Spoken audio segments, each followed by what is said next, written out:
সে একাধারে ভয়ঙ্কর এবং বলশালী। তার সঙ্গে লড়াই করা আমার এই বিশাল সৈন্যদের পক্ষেও অসাধ্য।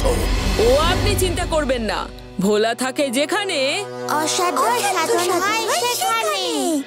তারা কৈলাসপুর রাজ্যের বাসিন্দা। আমি চাই আপনি তাদের সবাইকে চিবিয়ে খাবেন। এতটুকু হাড় মাংস যেন তাদের কারোর পড়ে না থাকে।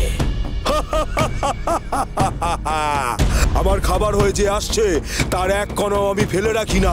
এ আবার কোন কাজের কাজ হলো? আমি তো তাদের চিবিয়ে চিবিয়ে হাড় মাংস মজ্জা সব খেয়ে নেব। তাই যেন হয়। আর তা যদি করতে পারেন তাহলে আপনি চাইলেই আপনার সামনে এইসব জীব জন্তু পশু মানুষ প্রতিদিন হাজির করব। বেশ, তাহলে তাই হবে। এখন তুই যা, আমি তোর আনা এই খাবারগুলোকে আগে সাবার করি।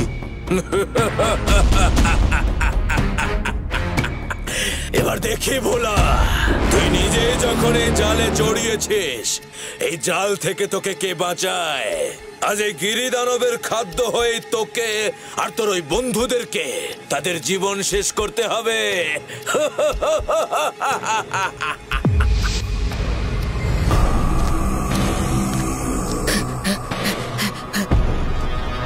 আচ্ছা, তুমি তাহলে গিরিদানব।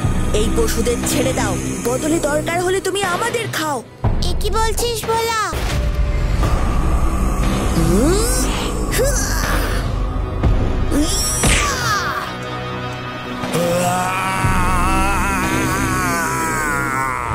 এত বড় সাহস তোর, তুই আমার মুখের খাবার কেড়ে নিস?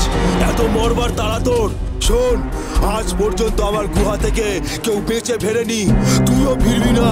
আমিও তো তাই চাই, কিন্তু তুমি যদি আমায় খেতে না পারো তবে তোমায় বটুক মহারাজের মেয়ে এবং তাদের রাজ্যের শক্তি, এই শক্তিপুঞ্জকে তাদের ফিরিয়ে দিয়ে এই রাজ্য ছেড়ে চলে যেতে হবে। আমি যতদিন থাকবো এই রাজ্যেই থাকবো। আমার মৃত্যু নেই, তাই এই রাজ্য থেকেও আমি কোনোদিন যাব না। তবে তোমার পরিণতি খুব ভয়ঙ্কর হবে, এ কথাও তুমি জেনে রাখো। হ্যাঁ রে বকুল, ভোলা যে এত বড় বড় কথা বলছে, ও পারবে তো? ও না পারলে কিন্তু আমাদের সবারই প্রাণ বেঘরে যাবে। আমার এই নারু গোপালের মতো চেহারাটা শেষে এই দানবের পেটে গিয়ে শেষ হচ্ছে, এটা কিন্তু আমি মেনে নিতে পারবো না। উফ, তুমি এত চিন্তা করছো কেন নন্দী দাদা? মনে রেখো, ভোলা দাদার সঙ্গে আছে তার ভোলেনাথ।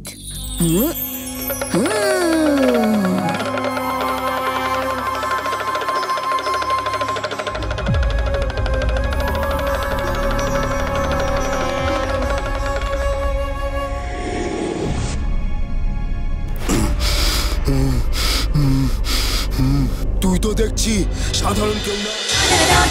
সাবাস ভোলা, আগামীকাল সকাল 9:30টায় সান বাংলায়।